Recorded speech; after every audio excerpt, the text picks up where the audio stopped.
자, 반갑습니다. 오늘 미래에 대한 행동 경제팀 토크를 하도록 하겠습니다. 오늘은 주로 이제 돈, 화폐에 대해서 얘기할 텐데요. 오늘 참가하신 분부터 소개하겠습니다. 옆에 소개하시죠.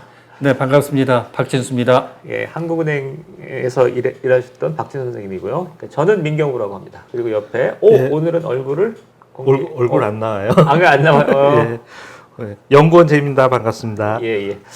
자, 전체적으로 저희가 약간의 텍스트를 준비했는데 전체적으로 이제 박진 선생님께서 스토리를 만들어 가주시면 좋겠습니다. 아이고, 예. 스토리텔링이 잘 될지 모르겠습니다. 제가 이 돈의 역사를 한번 소개를 하겠다고 생각한 게, 지난번에 이제 비트코인을 한번 공부를 하면서 차제에 그러면 돈이라고 하는 게 뭔가라는 걸 고민해 보자. 그러면 제일 좋은 방법은 역사를 밟고 올라가가지고 옛날 어디서부터 시작을 했는지 돈이. 그래서 지금의 그 돈의 모습을 갖추기까지 어떤 과정을 밟아왔는지를 아는 게 도움이 되겠다 싶어가지고 한번 준비해 봤습니다. 그래서 처음 너무 이렇게 돈을 갖다가 이제 좀 돈이란 무엇이냐 이렇게 무겁게 시작하는 것보다는 일반인들이 아는 것부터 가볍게 시작하는 게 어떨까 해서 돈에 관한 상식 그런 걸로부터 먼저 시작하는 게 어떨까 그렇게 생각해 봤습니다. 그래서 먼저 여러분들이 아마 많이들 아실 거예요. 특히 이제 경제학을 공부한 사람들은 더욱더 그럴 텐데, 돈이 하는 4가지 기능이 있거든요. 근데 일반적으로 보면 이제 사람들이 제일 많이 이제 돈의 기능을 생각하는 게 교환 기능이에요. 교환 수단. 그렇지만은 이제 경제학 교과서를 보면 이제 3개 내지 4개로 하는데 저는 4개로 구분을 합니다. 첫 번째는 계산 단위. 여기서 계산 단위라고 하는 거는 뭐냐면, 예를 들어서 우리나라에서는 물건 값을 갖다 보면은 원이라고 표시를 하죠. 그러면 예를 들어서 콜라 한 병에 1,500원. 제가 방금 전에 콜라 하나를 사서 이제 시세를 아는데, 근데 그게 제가 유럽에 있을 때 보면은 1시간 정도 건너가면 화폐 단위가 바뀌어요. 특히 스위스 같은 데 가면. 그 스위스 프랑으로 바꾸지 않습니까? 그러면은 사람들은 뭐든지 모든 물건의 가치를 스위스 프랑인지 아니면 유로하든지 원하든지 엔하든지 이런 식으로 표시를 하거든요. 그러니까 어떤 가치를 측정하는 기준이 된다는 점에서 화폐는 계산 단위의 역할을 한다. 그게 첫 번째입니다. 두 번째는 이제 지급수단인데, 지급수단이라고 하는 거는 이게 아마 일반인들이 잘 모르는 기능이에요. 이건 뭐냐면은 계약을 종료한다는 개념입니다. 예를 들어서 제가 TV를 한 대 사겠다. 근데 TV 한 대 값이 100만 원이란 말입니다. 근데 그 100만 원을 제가 TV를 사려면은 돈을 줘야 되지 않습니까? 그 말은 뭐냐면은 TV 가게 주인하고 저 간에 계약을 맺은 거예요. 너는 나한테 TV를 주고 나는 너한테 100만 원 주겠다는 계약인데, 이 100만 원을 줌으로 해서 그 계약이 종료되는 거예요. 그러니까 그 사람하고 나하고는 다시 볼 일이 없는 거예요. 그 건으로 해서. 그러니까 계약을 종료시킨다. 이게 영어로 얘기하면 페이먼트인데, 그게 페이먼트를 갖다 어원을 쭉 쫓아가다 보면 이게 제가 라틴어 발음이 좀 그런데 파시파렌가 이런 단어인데, 그 뜻이 뭐냐면 영어로 얘기하면 페시파예요. 그 뭐냐면 달래다. 그 원래 페이먼트라고 하는 게 종료한다는 의미에서 시작됐다는 게 정설입니다. 그러니까 이게 두 번째 기능이고, 세 번째는 교환 수단이죠. 제가 예를 들어서 제가 갖고 있는 사과하고 민니페민이 갖고 있는 바나나하고 교환한다. 그때 중간에 화폐가 매개를 해서 교환이 달성되게끔 한다. 그래서 교환 수단이다.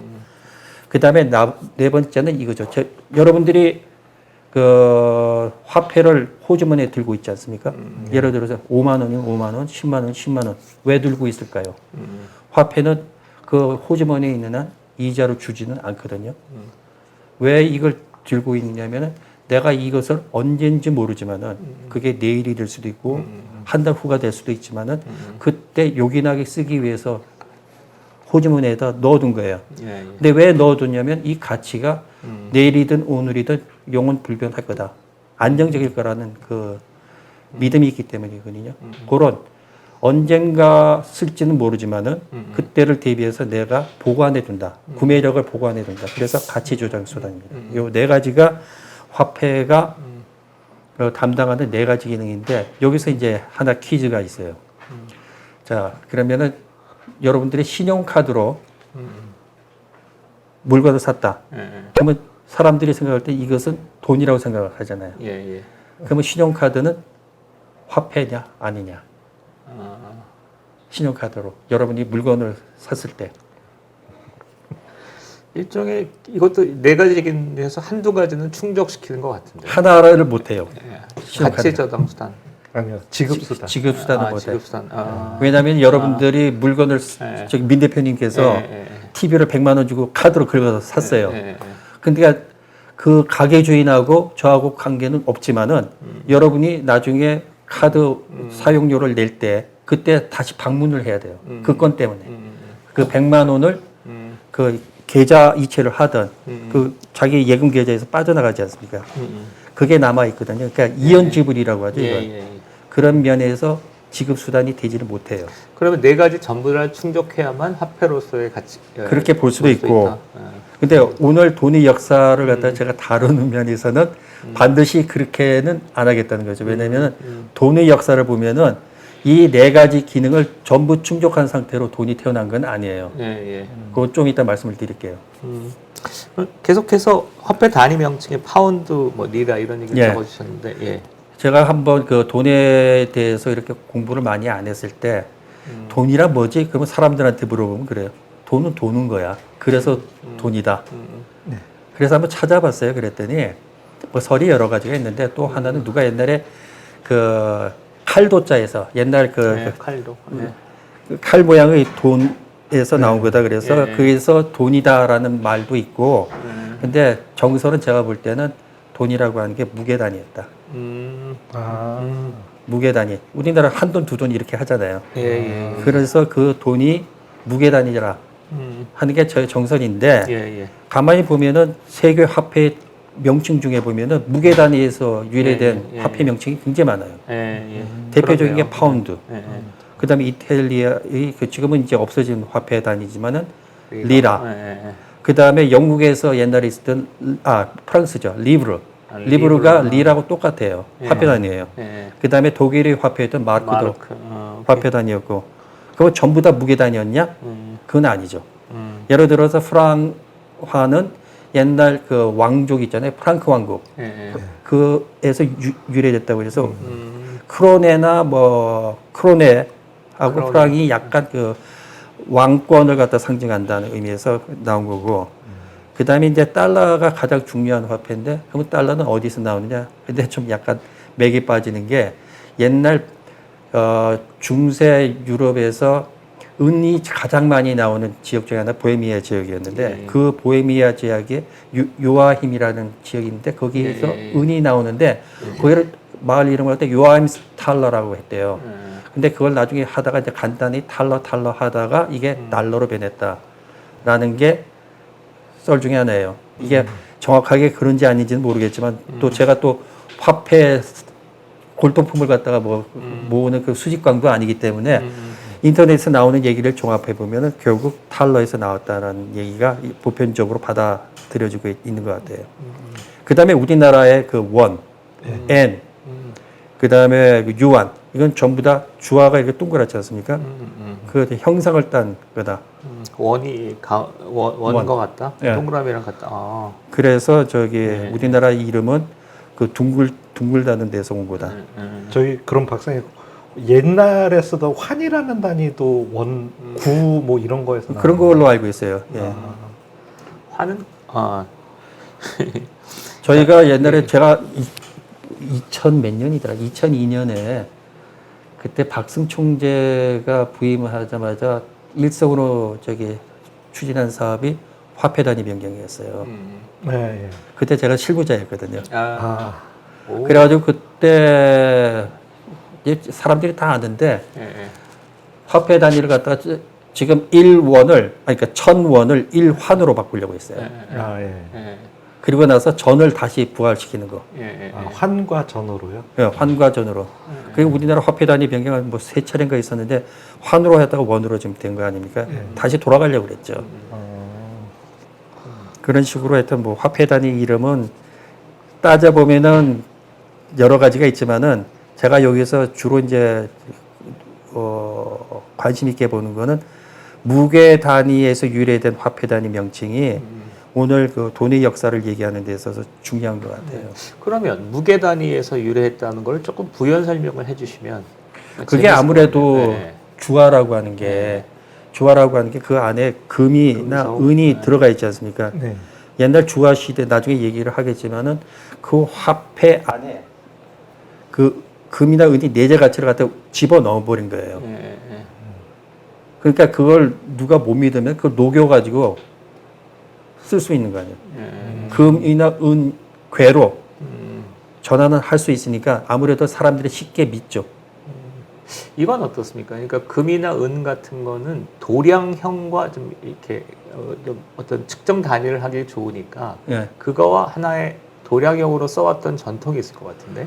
그렇죠. 무게로 예. 가치가 나올 테니까 예. 아무래도 그러니까 예. 무게가 중심이 된 거죠. 그 예. 정확한 지적이신 것 같아요. 예.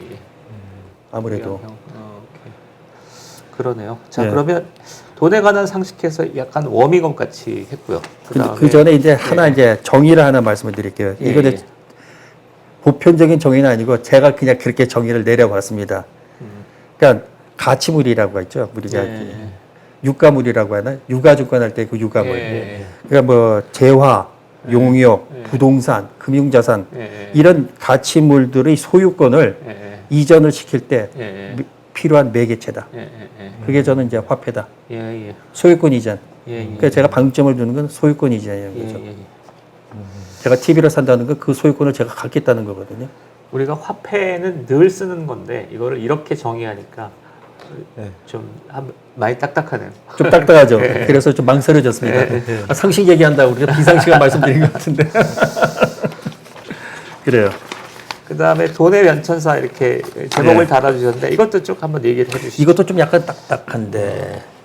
그래서 이제 이게 특히 지폐가 나오기 전까지, 그러니까 돈이 처음 나오기 시작해가지고 주화로 거쳐가는 과정에서 돈이 갖춰야 될 속성들을 보면 공통점이 있어요.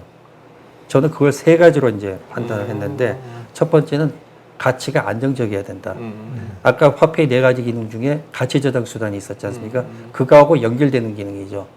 그러니까 대표적으로 예를 들어서 생선을 화폐로 쓸 수는 없죠. 아무리 비싼 도미 생선이 아무리 가치가 있다고 그래도 도미를 화폐로 쓸 수 없는 게 부패하니까. 네. 그 가치가 시간이 지날수록 부패하면서 없어지니까 안 되는 거고. 그 다음에 물을 갖다 화폐로 쓸 수는 없죠. 공급이 무제한이니까.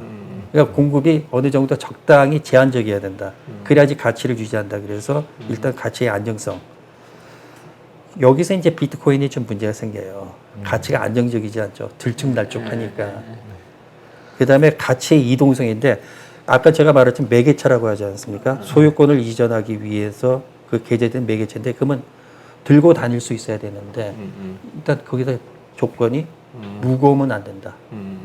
그러니까 가축 같은 거는 분명히 가치가 높은데도 옛날에 아마 원시 사회에서는 아마 소를 갖다가 교환 수단으로 쓰기도 했어요. 아프리카 같은 데서는 네, 그렇죠. 뭐 염소 몇 마리를 주고 뭐 신부를 사온다 뭐, 뭐 이런 그런 거죠. 예, 예, 이런 있을 얘기도 것 같은데. 있었던 예. 거. 근데 그러니까 특정한 상황에서 그걸 쓸 수는 있지만 보편적으로 쓸 수는 없는 거죠. 그 다음에 여기서 재미난 게 무게는 또 너무 가벼우면 안 되고 또 너무 무거우면 안 돼요. 너무 가벼워도 안 돼요. 그래서 나중에 말씀을 드리겠지만은 무거워서 화폐로서의 주도적인 지위를 잃어버린 게 주화예요. 동전. 옛날에 보면 우리 조선시대 때 영화 보면은 이렇게도 동전 이렇게 해가지고 가운데 구멍 뚫어가지고 이렇게 엽전. 그 엽전 꾸러미라 해가지고 이렇게 던지면 이만큼 하지 않습니까? 요즘 세상에 그거 들고 다닐 사람이 어디 있겠어요? 옛날에 한복이야 이렇게 넉넉하니까 그 안 품에다 집어넣겠지만은 그래서 주화에서 지폐로 넘어가게 된 가장 큰 이유가 주화가 무겁다는 거예요. 그 이유 중 여러 가지 이유 중에 하나가 있는데 무거워서 사람들이 그 이동의 편의성을 갖다 따지다가 지폐로 넘어간 이유 중가 그 중에 하나입니다. 그 다음에 너무 가볍도 안 돼요. 왜냐하면 너무 가벼우면요 분실돼요. 요즘 1원짜리 동전 한번 생각해 보세요. 그거 잘 잃어버려요. 요만해가지고. 요즘 사람들 1원짜리 동전을 아시는 분이 계신가요? 지금 집사람이 10원짜리를 가지고 이렇게 동전을 갖다 이렇게 했더니 상점 주인이 질색을 하더라고. 그죠. 네. 심지어 돈도 안 갖고 다니는데 돈 갖고 다니는 지 오래됐는데. 그 왜냐면 한국은행에서는 가져가면 다 교환을 해주는데 예, 예. 요즘 은행에서 시중은행에서 잘 안 해준단 말이에요. 예. 자기네도 귀찮죠. 왜냐 모아가지고 한국은행에다 갖다 줘야 되니까. 근데 재미난 게 금화에서 은화로 넘어갈 때 그 요인 중에 하나가 금화로 외워서. 해당 가치를 소액 특히 거래를 할다 보면 아주 예를 들어서 뭐 사과 하나를 사려고 하면 금액이 작잖아요. 네. 근데 금화로 하려니까 금화 양이 요만큼밖에 안 들어가는 거예요. 그러면 작아져야 되거든요. 그 크기를 좀 키워야 되니까 가치가 덜한 은화로. 그래서 유럽에서 은본위 제도, 은화가 주도적인 역할을 차지했던 게 이 이유입니다. 소액 거래할 때 편하게 쓸 수 있어야 되지 않습니까? 금화는 너무 가치가 많이 들어 있으니까 그러니까 조그맣긴 아주 조그마할 수밖에 없다. 예. 근데 의외로 또 이 주화라고 하는 게 일상생활에서 소액 거래를 할 때 쓸 수 있을 만큼 좀 편리해야 되는데 금화는 그 부분에서 좀 모자랐던 거죠. 예, 예. 그래서 그 일단 부피하고 무게가 저기 중요하다. 그 다음에 가치의 식별성이라고 얘기하는데 식별성. 일단 그 육안으로 가치를 확인할 수 있어야 돼요. 근데 제가 맨날 저기 학생들한테 화폐의 역사를 갖다 가르칠 때 얘기하죠. 야, 내가 금괴를 이만한 그 금덩어리를 하나 가져왔어. 상점에다가 이제 물건을 저기 사면서 금괴 덩어리, 금덩어리를 딱 주면은 상점 주인의 반응이 어떨까? 그러면 상점 주인이 갖고 있어야 될 그 장비가 있어요. 저울이 있어야 되고 그 순도를 갖다 측정할 수 있는 전문 지식이 있어야 되지 않습니까? 금괴나 은괴는 그게 부족한 거죠. 가치가 얼만큼인지 그 안에 금이 얼마나 섞여 있는 건지 순도가 얼마인지에 대한 식별이 안 되지 않습니까? 그래서 주화로 넘어간 이유는 뭐냐면 국가가 요거는 그 안에 금이 얼마큼 들어가 있다는 걸 갖다가 예, 예, 보증을 하는 거죠. 예, 예, 그러니까 가치를 식별하는 걸 용이하게 만들었다. 예, 예, 예. 그래서 금괴에서 금화로 넘어간 이유 중에 하나가 예, 예. 가치 식별성이다. 자, 그러면 계속해서 4단계 변천입니다. 신용화폐. 자, 여기서 이제부터 이제 역사를 좀 시작해 보죠. 예. 여기서부터가 본론에 해당되는 그렇죠. 것 같습니다. 예.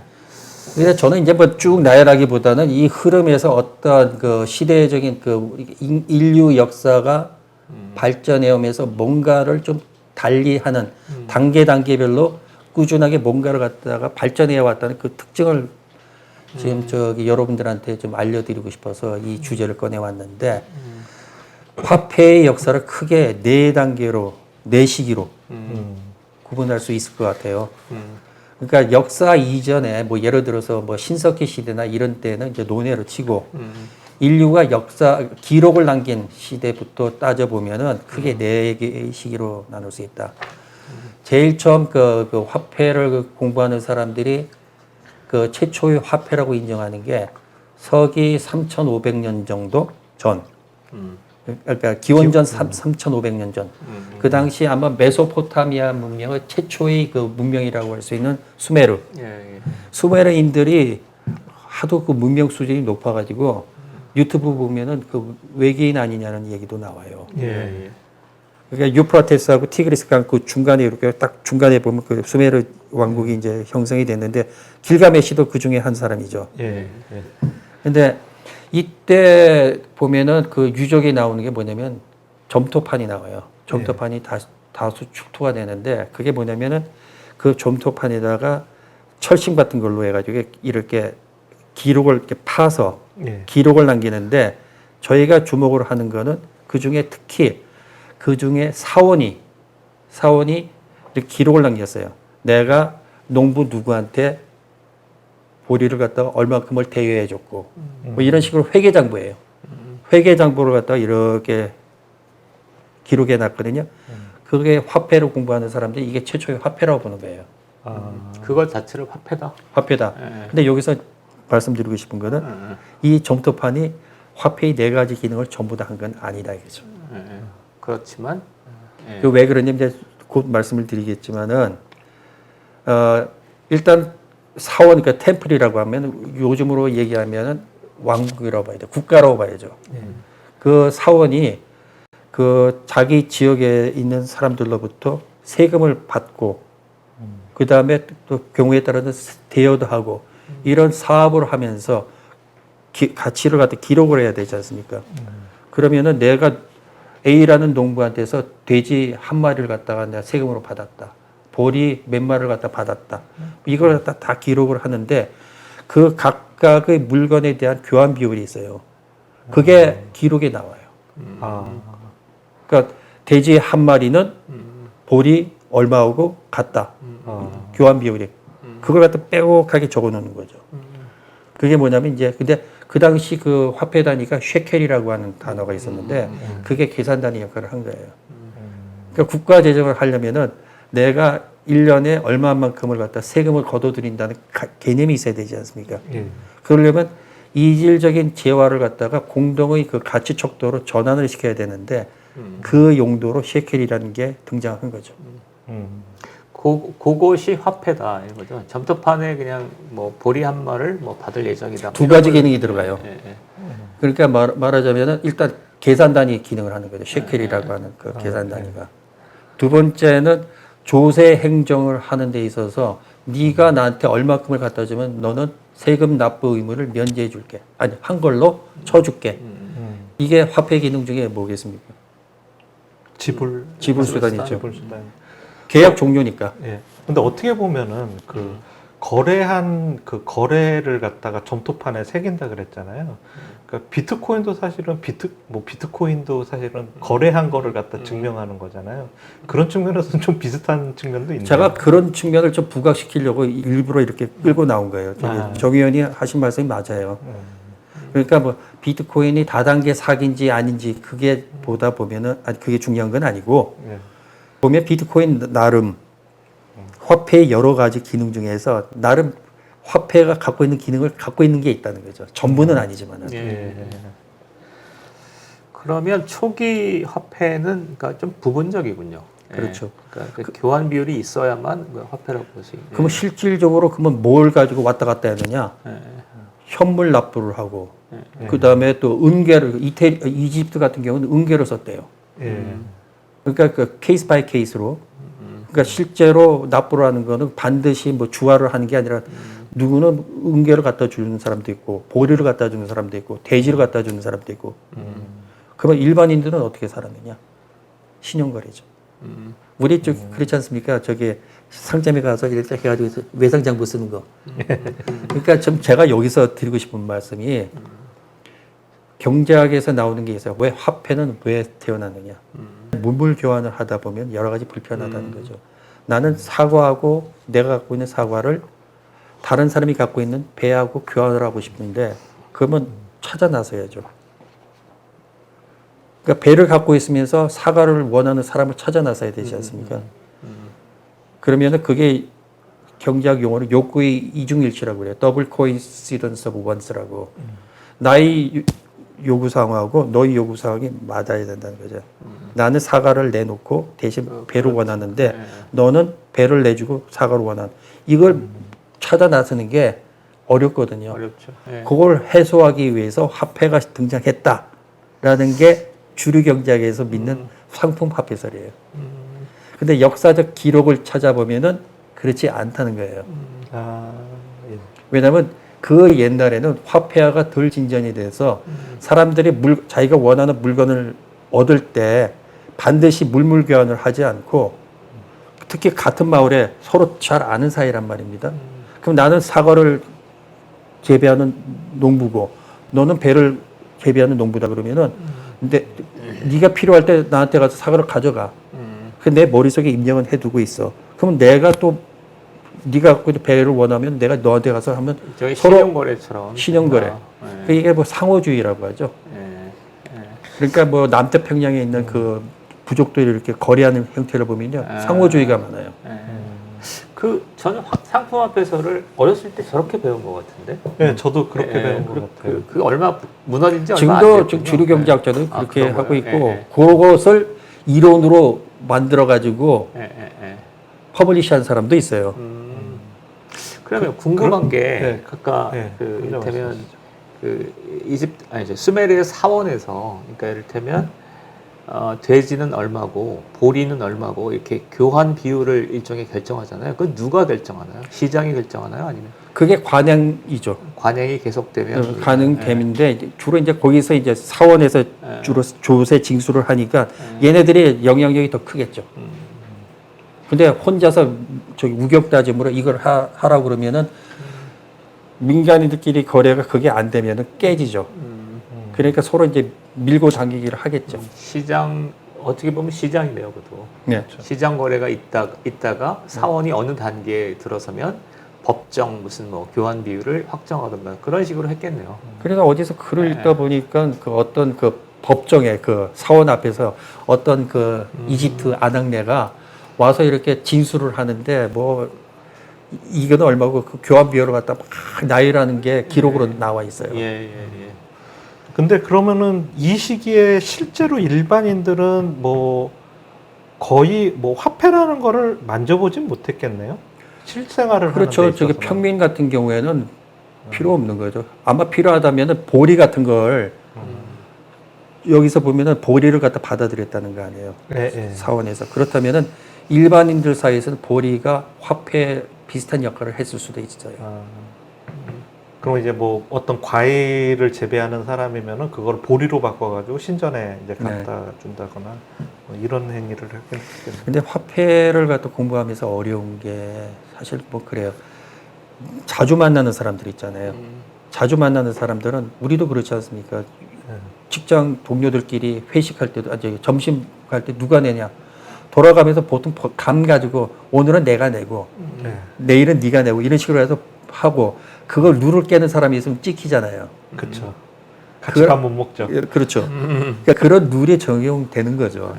일반인들한테는. 단지 그러면 물물교환이 꼭 필요할 때가 있어요.